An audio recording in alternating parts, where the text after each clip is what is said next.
pembuatan aspal dari sampah plastik yang dipilah.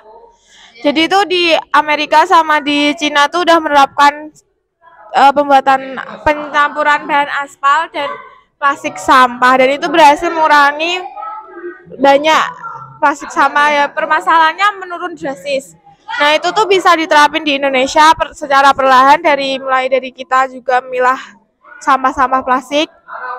Dan aku pernah lihat tuh di anak bangsa tuh udah bisa membuat paving dari sampah juga, tapi belum didukung oleh pemerintah. Nah itu juga bisa didukung, pemerintah juga semakin dukung, kita juga semakin bisa memilah sampah plastik gitu loh. Ya itu. Nah, di sini ide saya tuh hampir sama dengan Mbak Salis, tapi ini mungkin lebih mudah dilakukan untuk sendiri. Jadi kita di rumah itu bisa kayak Mbak Salis, mulai ngumpulin sampah plastik. Habis itu kita olah dengan cara kan ada botol, kita juga harus nyisahin botol buat eco-brick. Ada yang tahu eco-brick? Nah itu tuh kan di Mbak Ana juga jajannya pasti plastikan. Itu kalau nggak salah promes bulan ini ada untuk membuat tong sampah untuk dipisah-pisah itu. Daripada kita nunggu itu jadi, kita di rumah, di kos atau bahkan di pondok itu mulai nyiapin kayak gitu sih. Lalu habis itu karena minggu depan itu ada tong sampah itu, kita juga bisa buat ini. Untuk bisa juga kan dibuat mengelilingi taman gitu loh. Jadi kayak pagar-pagar untuk dibuat taman. Itu lebih mudah daripada membuat aspal tadi.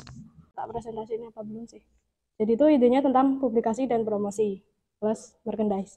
Jadi kan di kita ada banyak acara kan, misal ada GK, terus apa sih pameran atau misalnya apa sih macam-macam acara lainnya. Ya sebenarnya kegiatan-kegiatan ini nggak ada masalah sih, tapi kalau tak pikir-pikir kalau lebih dipromosiin kayaknya bakal lebih banyak yang nonton gitu loh. Misalnya itu kayak dengan nempelin poster di jalan atau minta tolong share ke orang-orang yang relasinya luas, misal kontaknya akeh ngono. Nek followersnya akeh minta dipromosiin acara ini. Kan kalau GK kan mesti ada posternya ya. Nah, minta tolong sama orang itu buat nge-share, jadi menawa yang datang bakal lebih banyak gitu kan. Atau ya ngajak teman kita. Kan yuk kalian pasti punya teman di luar KB gitu kan. Parah sih. Ya menawa ada kenalan-kenalan apa siapa gitu. Menawa temenmu yang dari Lumajang bisa diajak ke sini. Itu diajak aja. Terus ya kayak misalnya kalian ngekos terus kalian ngekosnya sama apa sih, nggak cuma anak kita gitu loh isinya, misalnya kuis apa jenenge, nah diajak pas GK gitu, atau yo tonggo-tonggomu kayak jan atau kanca-kancamu ning pondok jan saya hilang ya. Itu sih mungkin bisa bakal lebih rame GK-nya gitu kan yang nonton, nggak cuma anak-anak kita karena kita juga semakin menipis. Jadi tuh ide saya tuh tentang pembalut dari batang pisang. Oke, jadi itu kan setiap bulan seorang perempuan akan mengalami haid dan tentu mereka akan memakai pembalut agar tidak nembus ya kan. Nah, sebenarnya kan ada beberapa alat untuk mencegah. Kayak misal ada tampon, terus tuh ada apa sih? Menstrual cup, terus ada panty liner dan lain-lainnya itu kan. Nah, cuman tuh kan agar tidak nembus paling ya sering mereka akan memakai pembalut, dan juga kebanyakan memakai pembalut yang sekali pakai atau pembalut yang sering kita beli di toko terdekat. Jadi itu kan tahukah kalian kalau di Indonesia itu menghasilkan 26 ton per hari. Pembalut juga jadi itu apa limpas sampah pembalut itu udah perharinya itu 26 ton. Ya. Di Indonesia itu baru di Indonesia, belum dari seluruh dunia ini kan. Nah terus itu kan juga pembalut termasuk sampah yang susah terurai, dan juga mereka mengandung senyawa kimia super absorbent polymer sebanyak 42% yang akan menjadi gel kalau terkena air. apabila terurai ke dalam air akan sangat bahaya untuk lingkungan. Dan juga kalau misal kita tuh kurang bersih nih ya apa dalam mencuci pembalut, kayak misal masih ada darahnya atau gimana, langsung dibuang ke tong sampah, itu tuh nanti itu bakal, kan kalau misal tong sampahnya itu tuh harus tong sampah yang bisa ditutup gitu loh. Kalau nggak ditutup nanti akan ada muncul bakteri yang bakal juga bahaya kalau misal terkena udara dan juga dan lain-lainnya gitu. Nah, terus tuh kan Indonesia adalah negara ketujuh yang memproduksi pisang terbanyak di dunia. Jadi itu kan batang pisang biasanya akan dibuang saja dan akhirnya akan jadi sampah. Kayak biasanya kan kita pisang kan berbuahnya cuma sekali doang kan. Habis itu ya ya sudah gitu kan pisang yang diambil, kadang batangnya ya tinggal ditebang habis itu dibuang. Kita nyari yang tunasnya saja kan. Nah, itu. Nah, jadi tuh ideku ini tuh tentang membuat batang pisang tersebut menjadi pembalut. Jadi tuh aku inget waktu itu tuh lihat kayak di apa ya, salah satu channel YouTube. Di situ tuh karena ya emang itu permasalahannya, kalau nggak salah itu di mana ya, di India atau di mana itu, mereka kan karena emang banyak sekali limbah batang pisang itu kan. Jadi tuh mereka ngide kayak gitu dibuatin pembalut gitu. Jadi tuh batang pisangnya pertama bakal di press apa kayak di plat gitu loh, dihancurin, digiling gitu kan, bukan digiling kayak ini jadi tipis gitu tuh, apa sih bahasanya ya, intinya gitu. Nah, habis itu bakal diambil apa serat-seratnya gitu tuh, serat-seratnya, dan habis itu ya dibikin pembalutnya itu. Cuman itu apa beberapa informasinya itu nggak dikasih tahu karena ya emang biar menjaga bisnis mereka tetap jalan dan nggak ada yang niru gitu kan, ya begitu. Dan itu emang ya gimana ya, emang lumayan mahal kayak gitu, cuman kan biar agak mengurangi yang plastik gitu tuh. Kalau enggak sebenarnya kita tuh bisa beli apa pembalut yang versi bisa di itu kan yang kain itu. Nah, itu. Jadi itu kan kalau pembalut yang kayak gitu kan emang lumayan ribet ya, apalagi kalau misal nembus nih ya, nembus dan kita kan kayak ih ini harus gimana, ini kan kain, masa aku keluar gitu tuh harus kucuci apa terus dijemur di luar kan juga enggak kan. Nah, kalau misal keluar bisa pakai yang plastik, kalau enggak emang kalau udah ada diinovasikan di sini ya pakai yang itu yang dari batang pisang itu. Tapi kalau misal di rumah kan ya kayak nggak masalah-masalah aja gitu kan pakai yang pembalut itu. Kalau nembus pun ya nggak apa-apa, nggak ada yang lihat gitu kan. Nah, gitu ya. Ya. Mm-mm. Hah?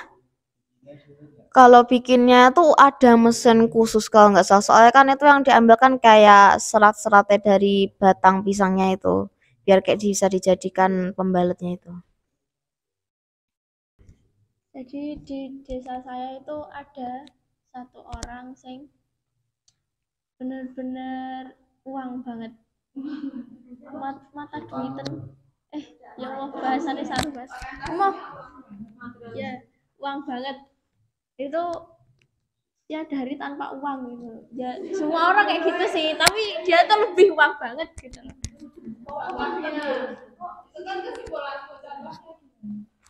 Ya ini apa-apa tuh ke mall gitu seminggu.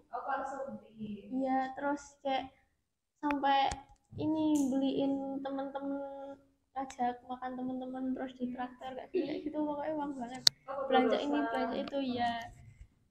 Katanya ibu itu sampai dia tuh jarang makan di rumah, dan ibu itu bingung soalnya gimana ya, dari posisi ibu juga kan ya sederhana gitu loh, terus anaknya kayak gitu sampai biaya SPP pun sulit gara-gara anaknya kayak gitu. Terus ibu bingung harus gimana, harus ngapain, jadi kayak dan kegiatan gitu juga kan habis kegiatan kita kan ya udah gitu kan kayak main HP gini-gini gitu kayak nggak ada kegiatan gitu. Terus ini siapa si Nanda kan pinter masak juga, habis itu siapa ya maksudnya gini loh, kalau Nanda kan bisa masak jadi kayak masakannya enak-enak gitu loh maksudku. Apa sih Nanda? Jadi biar bisa berkembang dan nggak yang seperti orang itu tadi menghabiskan uang orang tuanya, minimal bisa usaha sendiri gitu loh. Jadi masakan Anda itu di apa di apa sih maksudnya? Iya, dijual. Berumur dijual masih sama ya? Dijual. Maksudnya biar dapat hasil uang sendiri. Jadi apa-apa tuh pakai uang sendiri gitu loh. Enggak ini orang lain. Ya aku kalau aku nggak bisa masak. Jadi kalau aku kan habis dari kita kan udah selesai itu aku pulang ya sebelumnya emang aku di rumah kayak ngefoto kayak gak ada gak maksudnya kayak rebahan HP makan ke kamar mandi rebahan HP makan kamar mandi gitu terus kegiatan gitu kalau di rumah terus ayahku bingung kamu tuh kalau gitu-gitu terus tuh nggak bakalan bisa maju nggak bakalan bisa berkembang terus tiba-tiba ayahku nurun kayak kelinci aku disuruh ngurusin kelinci jadi pulang sekolah iya loh lalu nggak bisa masak terus juga kayak apa ya kayak ya udah kegiatanku itu tok ya habis itu ya udah kamu tak beliin kelinci gini ya aku emang orangnya suka dunia kayak gitu.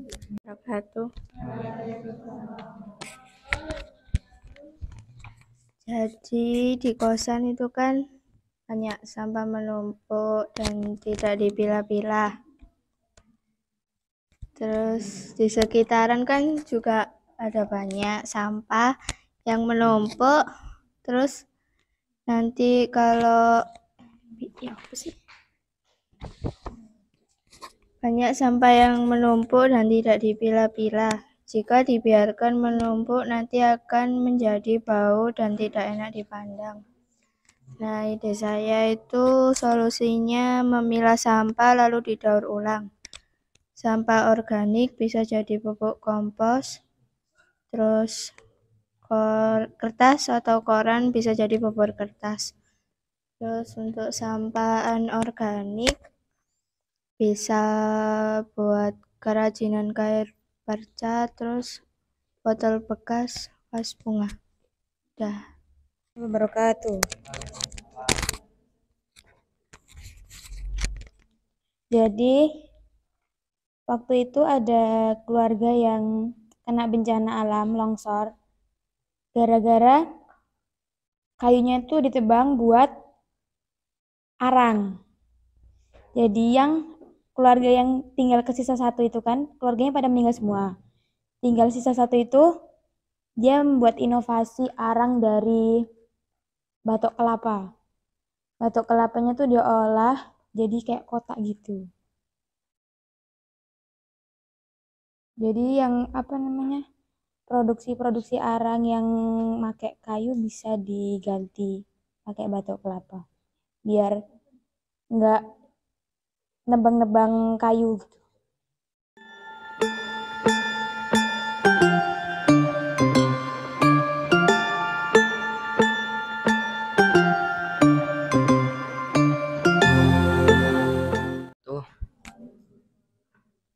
Ideku penambahan pekerjaan JNT. Penambahan pekerja JNT. Paket gitu. Kan jadi saya lihat di internet banyak permasalahan tentang itu karena katanya paketnya telah diantar dan jadinya makanannya basi.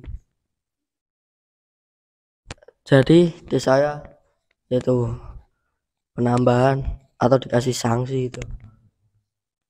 Assalamualaikum warahmatullahi wabarakatuh. Di saya hari ini berjudul tentang penelitian serangga. Kemarin waktu diskusi bareng kelas bonus res, saya menyinggung dikit, berdiskusi dikit lah tentang perseranggaan.